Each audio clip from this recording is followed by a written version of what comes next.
Okay, so you ever wake up one day and think, man, I sure hope the village doesn't dig up my corpse and light me on fire again? No? Well, if you lived in 1400s Eastern Europe, that was like Tuesday. Because today we're talking about the golden age of vampire panic, a time when the smartest guy in town was the one yelling, hey, let's stab grandma, just in case. This isn't Twilight, this isn't Dracula.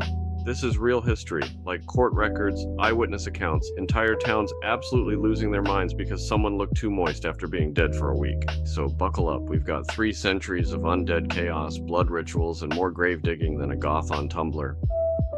South, you know how every generation has that one weird collective mental breakdown? The 1980s had satanic panic, the 2000s had emo kids. In the 1400s, oh, they had vampires. Like actual people, nobles, peasants, even clergy, believing dead guys were crawling out of graves, slurping blood and ruining crops. And this wasn't some cute Halloween rumor. This was mass hysteria, complete with trials, exhumations, and guys named Dragaton blaming their dead uncles for their arthritis. Let's unpack one of the most feral moments in medieval Europe, where everyone lost their minds because of dead bodies. Alright, so we're in Eastern Europe, late 1300s into the 1400s. Think Wallachia, Serbia, and parts of the Balkans. These are the places that would later inspire Bram Stoker's Dracula, but trust me, the real stuff is way stupider. You've got poor superstitious villagers, you've got corrupt church officials, you've got mass graves from wars, plagues, and famines. And people start noticing, hey, I swear I buried old Vuk, but now my cows are dying, my wife's got consumption, and I keep hearing scratching sounds at night. Boom, must be a vampire. Forget science, forget hygiene, the only explanation is undead grandpa's back and he's pissed. Here's where it goes from spooky story to full mental breakdown. There are actual church records, like official quill and ink documents, describing what happened next. In 1403, a Serbian villager named Petar Blagojevic dies. Shortly after, 9 people in his village also die. People report seeing Petar walking around. His wife claims he showed up at her house demanding his shoes. The villagers, being totally rational adults, decide that we gotta dig him up and stab him with a stake. Which they do. They open the grave, and guess what? His body isn't rotting fast enough, and there's fresh blood around his mouth. Clearly, this man has been snacking on the neighborhood, so they drive a wooden stake into his heart. Allegedly, he screams and bleeds, which, again, is just what dead people do in this time period, obviously. After that, it spreads. It's like way faster than it should. Other towns hear about the vampire killings and go full-on Scooby-Doo mode. Graves are dug up by torch-wielding mobs. Anyone who dies suspiciously is now a suspect, and by suspiciously, I mean didn't rot fast enough, looked too plump, had red cheeks, or just had a rude face. If the corpse is a little too put together, villagers say, yep, vampire. They'd stab the heart. If that didn't work, they'd chop off the head, burn the body, grind the ashes, and sometimes even drink the ashes in wine to cure vampirism. So, basically medieval Four Loko. Now you'd think the Catholic Church would be like, whoa guys, maybe stop desecrating cemeteries. Nope. Some local priests actually sanctioned these vampire hunts. Because in their view, a vampire wasn't just a spooky undead freak, it was a demonic presence sent by Satan. So burning a corpse, that's not desecration, that's just spiritual pest control. Even the Pope gets indirectly involved later, condemning heretical practices in Eastern Europe, but by then the panic is so out of control that towns are forming vampire squads. Imagine getting drafted into the militia, but your job is to chase down Uncle Dragomir's corpse because he died too healthy. So how does this all end? Well, it doesn't. The vampire panic mutates, travels, and becomes part of the broader European folklore stew. You get vampire trials in the 1700s, you get Bram Stoker's Dracula in the 1800s, and now, thanks to these 1400s freakouts, we get Twilight and weird Tumblr fanfics. But don't forget, it started with some dudes in muddy fields, convinced that their cousin was haunting them from beyond the grave because their sheep were acting weird. And they handled it the only way they knew how, by grave robbing, stabbing corpses, and drinking hot bone wine. Which, to be clear, was never okay, even back then. So yeah, the next time you hear someone say, we've never been this dumb as a society, just remind them, in the 1400s, people threw a full-on tantrum at death itself, and their solution was to dig it up and punch it. Alright, buckle up, because this next story is about a real-life horror show wrapped in velvet and jewels. Meet Elizabeth Báthory, the so-called Blood Countess, one of the richest, most powerful noblewomen in 16th century Hungary, and also probably the most terrifying serial killer in European history. Born in 1560 into the wealthy Báthory family, Elizabeth had castles, armies, and political clout that made her practically untouchable. Imagine having so much power that no one dared to cross you, but also having a dark, twisted obsession that turned your life into a nightmare for hundreds of young women. So here's the legend. Elizabeth didn't just want to stay young and beautiful. She thought bathing in the blood of virgins was the secret to eternal youth. Sounds like the worst spa treatment ever, right? She allegedly invited young peasant girls to her castle under the guise of offering them work or education, then tortured and murdered them. Some accounts say she kept a chamber filled with instruments of torture, spikes, whips, needles, and took a sick pleasure in using them. The stories are gruesome. Victims reportedly had their fingers broken, were burned, and starved. Some say Elizabeth bit them, leaving bruises or bite marks, fueling the vampire mythos.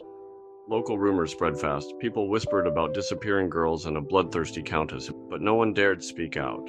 Elizabeth's family was powerful, and she had political allies. Fear kept the villagers silent for years. Here's where it gets even crazier. Her own servants eventually grew too terrified or guilty and leaked the story to the king. In 1610, King Matthias II ordered an investigation. And when officials arrived at Elizabeth's castle in Cactis, they found what can only be described as a torture chamber straight out of a nightmare. Bodies of young women were discovered, many showing signs of brutal abuse. One account describes a young woman still alive, barely, who had been starved and was locked away in a dark cell. Elizabeth was arrested, but because of her noble status, she wasn't executed like her accomplices. Instead, she was sealed in her own castle, confined to a room until she died 4 years later in 1614. Imagine being trapped inside your creepy castle for years, probably regretting your life choices. Now, historians debate the details. Some think Elizabeth was a scapegoat in a political power play designed to seize her lands. Others say the numbers were exaggerated to demonize her. But the torture, the deaths, the investigation, those are well-documented facts. Whether or not she actually bathed in blood, Elizabeth's story was one of the darkest in history and is one of the earliest real-world examples that fueled vampire legends. Her name inspired countless stories, from Bram Stoker's Dracula to the many fictional bloodthirsty countesses in horror fiction. She's become the ultimate symbol of aristocratic cruelty mixed with supernatural horror, the original vampire you don't want to meet in a dark castle. So next time you watch a vampire movie, remember, somewhere in Hungary, a real person probably made those fanged monsters look like amateurs. So, if you thought vampire hysteria was just a one-and-done deal in medieval Europe, think again, because the story of Arnold Paul from early 1700s Serbia takes vampire freakouts to a whole new level.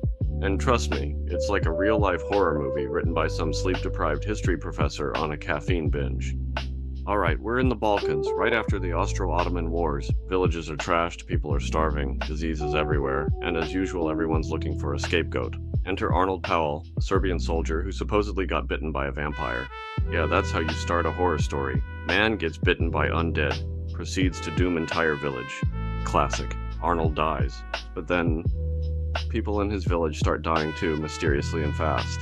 They get symptoms like swelling, fatigue, strange bite marks, and the locals, no surprise, think the only logical cause is Arnold coming back from the grave as a vampire. So, what do? They dig up Arnold's corpse. Now, this is not your average let's pay respects grave visit. According to the reports, Arnold's body was not decomposed as it should be. His hair and nails seem to have grown, which, fun fact, is actually a common misinterpretation caused by skin drying and pulling back, but back then, it was vampire-proof. Blood was reportedly found near his mouth, which might have just been some natural seepage, but hey, in vampire logic, it's dinner time. The villagers, following their vampire hunter's handbook, stake him through the heart, cut off his head, burn the body, and scatter the ashes. Meanwhile, more villagers keep dying. The panic spreads like wildfire. Now, this wasn't just some local superstition. The Austrian authorities, the guys in charge after pushing the Ottomans back, had to step in, because people were digging up bodies, terrorizing villages, and generally causing chaos. The authorities launched an official investigation into these vampire claims, and this is where history gets extra. They actually documented the symptoms, the rituals, and the so-called evidence. This report is one of the earliest documented vampire investigations, and it made waves across Europe. It detailed how some of the victims, when exhumed, showed signs of fresh blood, and other vampire signs like the body not decomposing. The villagers insisted that the only cure was the classic vampire kill method: staking, decapitation, burning, and even drinking the ashes was considered a legitimate way to prevent vampirism. Historians now believe this panic was fueled by a perfect storm of war trauma, famine, plague, and a massive misunderstanding of how bodies decompose. Bodies buried in cold, dry soil often don't rot the way you'd expect. Plus, people didn't understand diseases like tuberculosis or rabies, so when symptoms appeared, the supernatural was the easiest explanation. This Arnold Powell case also heavily influenced Western European vampire lore. It's believed that these reports made their way to places like Germany, France, and England, where they helped shape the vampire myths that Bram Stoker and other Gothic writers later popularized. So basically, Arnold Powell is the OG vampire that kickstarted centuries of vampire panic, from exhumations to vampire hunting manuals, and finally to our favorite blood-sucking pop culture icons.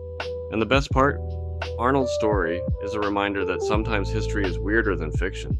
People weren't just afraid of death, they were terrified of what death might bring back. So yeah, from digging up undead soldiers to drinking ashes like it's medieval Red Bull, vampire panic didn't just die out, it evolved. And that's the real horror story. South, to recap, we've got villagers going full Walking Dead on every coffin in sight, a countess turning her castle into an episode of Criminal Minds, and one Serbian guy who jump-started vampire fanfic for the next 300 years. And the wildest part? None of this was satire. These people meant it. They were out here doing vampire autopsies before indoor plumbing existed. Honestly, if I die and someone digs me up because my cheeks look too pink, I hope they at least have the decency to live stream it. Anyway, that was the 15th century vampire panic, brought to you by fear, folklore, and zero scientific understanding of human decay. Thanks for watching. Smash that like button like it's a stake through the heart of your freshly exhumed cousin. I'll see you in the next historical meltdown.